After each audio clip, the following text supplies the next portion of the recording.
Amen. Praise the Lord.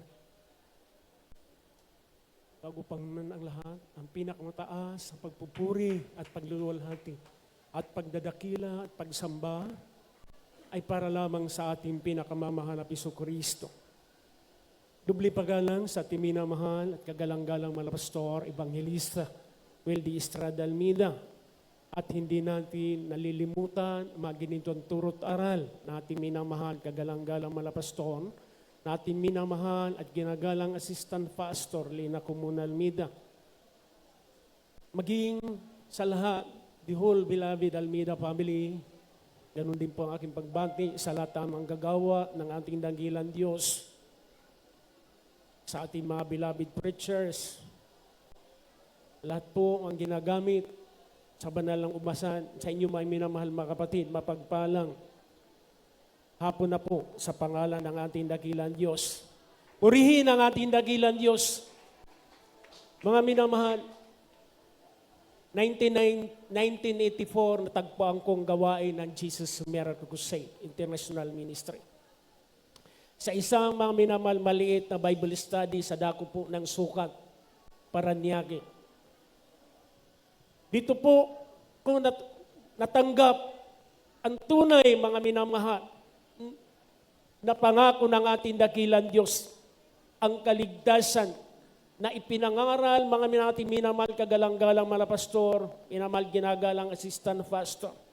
Purihin ang ating dakilang Diyos mga minamahal dahil sa taon na yan, 1984, kung ganun ba ang ating beloved Colonel, mga minamahal na kanyang patutuo, ako din ang buhay ko mga minamahal, isa akong hitman ng Metro Manila. Ang pinagkakakitaan namin mga minamahal, buhay ng tao. So ako mga minamahal, ang naipatutuo ng mga beloved minister na 500 hanggang 1,000. Kaya ko mga minamahal, tanggapin ang bayad para isa lamang mga minamahal na utos na kumitil ng buhay ng tao.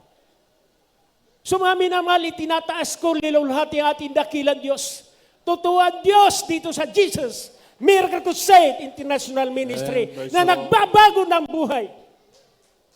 Dahil sa taon na yan, mga minamahal, dahil may grupo kami, pag hinawakan kami, mga minamahal, lalong-lalo na ng mga politiko, kung ano na lang ito iuutos sa amin upang mga minamahal, gawin namin ang kanyang pinag-uutos sa kanyang mga kalaban. Ganon mga minamahal ang aming ginagawa.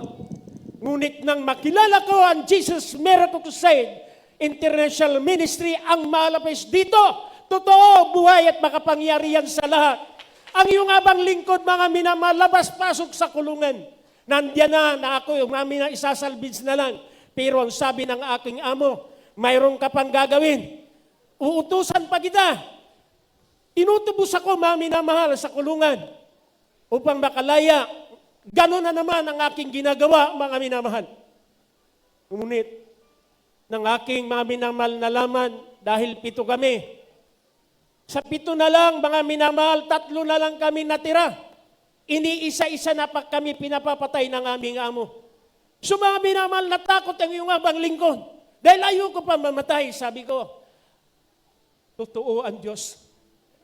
Dahil mga minamahal, sa isang tao, nagayag ng salita ng mahal na Jesucristo, tanghaling tapat, ang sabi niya, mahal ka ng Diyos. So mga minamahal, dahil sa gulo ng aking buhay, pinagmasdan ko siya. Ang sabi ko, mga minamalang tao nito, kagaano katapang ipinapangaral ang salita ng mahal na Jesucristo. Ang sabi ko, kukunin ko sa kanya ang anting-anting niya para marami pa kung mga minamahal magawa sa utos ng aking amo. Alam niyo po mga minamahal, hindi pala totoo ang gawain na ito. Totoo ang Diyos dito sa gawain ng Jesus Miracle Crusade. Dahil habang sinusubaybayan ko mga minamahal, dahil kukunin ko nga ang angad ko, alam niyo po mga minamahal, ang iyong abang lingkod para akong sunod-sunuran. Para akong mga minamahal, laging robot. Sa kanya mga minamahal, kasasalita sa akin tungkol mga minamahal, sa kabutihan na salita ng ating dakilang Diyos. Hindi naglaon mga minamahal, nagkaroon ng Bible study. Unang Bible study, mga minamahal, ng panahon na yan, ng Jesus Miracle Crusade International Ministry. Doon po, sa dako po, mga minamahal, ng Sukat, Parañaque. So ang iyong abang lingkod, mga minamahal, kung mayroon baguhan dito nagmamasid, ang iyong abang lingkod, wala talaga kaayusan. Ang aking paglapit, mga minamahal, nakasando ako pang basketball, nakashirt ako. Pero bakit nga ba, mga minamahal, na ako'y tinawag, humarap, sabi, dito ka sa harapan. Tanggapin mo, mahal na Jesucristo. Gawin mo nga na reglamento ng kaligtasan. So wala akong nagawa kundi sumunod, mga minamahal. Dito ko napagtanto, totoo pala ang pag-ibig ng Diyos. Totoo pala, babaguhin ka ng mahal na Jesucristo. Ano pa man ang buhay na naranasan mo, dito ang Diyos. Totoo, buhay at makapangyarihan sa lahat. Marami nagpapatotoo, patungkol kagaya ng aking patotoo. Dahil labas-pasok ako ng kulungan, naghangad ako, mga minamahal, pumunta sa ibang bansa. So mga minamahal, ang iyong abang lingkod, may record sa NBI. Hindi ka makakuha, mga minamahal. Pero sa prayer natin minamahal, kagalang-galang mga pastor. Ang sabi ko, mahal na Jesus, gusto ko makapagtrabaho sa ibang bansa. Alam niyo po, mga minamahal, habang ako naka-quality control ng pagkuha ng NBI for employment, dinala ako ng mga NBI, ang lalaking tao. Sabi ko, ito na. Ang tanong lang sa akin, saan ka ba naglalagi sa Metro Manila? So sinabi ko, mga minamahal, totoo na aking buhay. Bata, sabi niya, titingnan namin maswerte ka kung makakuha ka ng NBI. Alam niyo po, mga minamahal, habang ibinahalungkat nilang record, wala akong record kahit isa. Totoo ang Diyos dito sa gawain na ito. Totoo ang prayer natin, minamahal, kagalang-galang mga pastor.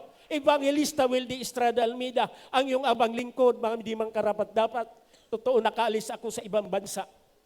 Nagtrabaho ako. Ito na, mga minamahal. Ang sabi ko nga, isa-isa na kami pinapaslang. Ang aming amo, alam yan ng ating beloved Colonel, gaano, mga minamahal, pag may pira. Ang mga tao sa Bilibid Prison, pinalalabas upang lamang kami ang paslangin. Umuupa sila para kami naman, mga minamahal, ay patayin. Ngunit nang ako'y nakalapit sa mahal na Jesucristo. Tunay, mga minamahal, ang salita ng ating dakilang Diyos. Sa taon 1984 hanggang ngayon, aking itinataas luwalhati ang mahal na Jesucristo. Dahil itong aking buhay, tunay, nakikinhabagan ng ating dakilang Diyos. Nakarating ako sa ibang bansa, nagamit din ako. May minamahal ng ating pinakamamahal na Jesus doon sa dako po ng Qatar. 2006, mga minamahal, hanggang 2024. Tunay, mga minamahal, ang gawain na ito, kinikilala na sa buong mundo. Amen. Dahil hayag kami, mga minamahal, kung ito, mga minamahal, na 8th church anniversary, doon nagdaos kami ng 14th church anniversary. Dahil totoo ang Diyos sa gawain na ito. Diyos na buhay at makapangyarihan sa lahat. Ang lahat ng mga himala, mga minamahal, sa dako po doon na lugar may mga Muslim, pero unti-unti sila napapahayagan, nakikilala nila na ang Diyos dito sa Jesus Miracle Crusade, tunay at makapangyarihan. Hayag na kami, mga minamahal, lantara na, namimigay kami ng paanyaya. Kaya, grabe ang pagpapala ng ating dakilang Diyos. Sa gawain na ito, wala makakatumbas, mga minamahal. Narito ang tunay na mga anak ng Diyos sumusunod sa kalooban ng Jesu Kristo. Madaling araw, linusob kami. Nandoon ang mga general, mga matataas na opisyal. Araw po na nga minamahal ng Wednesday service. So patulog na kami, inakyat kami sa pader na kakyatan. Ang mga opisyal, mga minamahal, para lamang kami hulihin. Para pauwiin dito sa Pilipinas dahil mayroon nga kami logo na Jesus Miracle Crusade International Ministry. Ang himala ng ating dakilang Diyos, mga minamahal, ipinakita sa mga tao, mga minamahal, na ibang lahi na totoo ang Diyos sa gawain na ito. Ang nangyari, sa halip kami i-deport, mga minamahal, tinanggal nilang sandalyas nila nang makita nila ang Jesus Miracle Crusade International Ministry. Ang sabi nila, wag sila pakialaman dahil totoo ang mga tao na ito.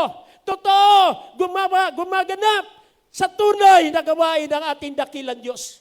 Mga general po yun, mga minamahal. Sa halip kami pa uwiin madaling araw, pag i-deport ka, tuloy ka mga minamahal dito sa Pilipinas. Ngunit ang himala ng ating dakilang Diyos. Para kami mga minamahal, mga kriminal, ang gaganda ng mga dala nilang mga baril, para lang kami hulihin. Ngunit nang nila makita ang pangalan ng Jesus Miracle Crusade International Ministry, grabe ang yuko nila, mga minamahal. Ang paggalang nila dahil sabi nila, banal na templo ito.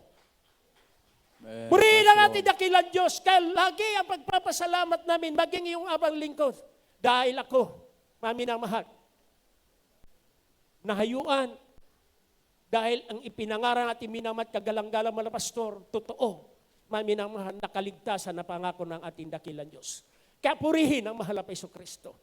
Ako, ang buhay ko, mga minamahal, sabi ko nga, ang aking pinagkakakitaan, kung nababanggit yan, mga minamahal, minsan may bigibin tayo, na pinatatawag ako, mga minamahal, nasaan ba? Nandiyan pa si Bilabid Kuya, na inupa ng 1,500 para kumitilang ng buhay. Ang iyong abang lingkod, mga minamahal, na nagsasabi, kung hindi totoo ang Diyos, wala ako dito sa harapan mo. Kung hindi totoo ang Diyos, wala na ako, mga minamahal. Ngunit nang lumapit ako sa mahal na Hesus Kristo, hanggang ngayon, ang sinasabi ko, mahal na Hesus, totoo ka, yung buhay kong ito, wala patutunguhan, ngunit binigyan mo ng halaga. Paano ako maglingkod na may katapatan? Kaya mamay naman sa baguhan, lahat ang iyong maririnig dito, punong-puno ng himala at kapangyarihan nagmumula sa Diyos. Kaya lahat na papuri at pagpapasalamat ay para lamang sa ating pinakamamahal na Hesus Kristo. Amen. Praise the Lord. Palakpakan natin ating pinakamahal na Panginoon. God bless you so much sa ating beloved brother Rogelio Bagtong sa kanya pong pasalamat sa ating pinakamahal na Panginoon. Napakinggan po natin ng minamahal dati-dati isang hitman. Pero ngayon, mga minamahal, binago ng mahal na Panginoon. Ngayon ay mga ngaral ng ating salita ng ating pinakamahal na Panginoon. Ipinapangaral ng salita ng mahal na Panginoon, mga minamahal sa Qatar, mga minamahal. Amen. Praise God. Patuloy lamang po ang Diyos natin ay buhay. Amen. Amen. Lahat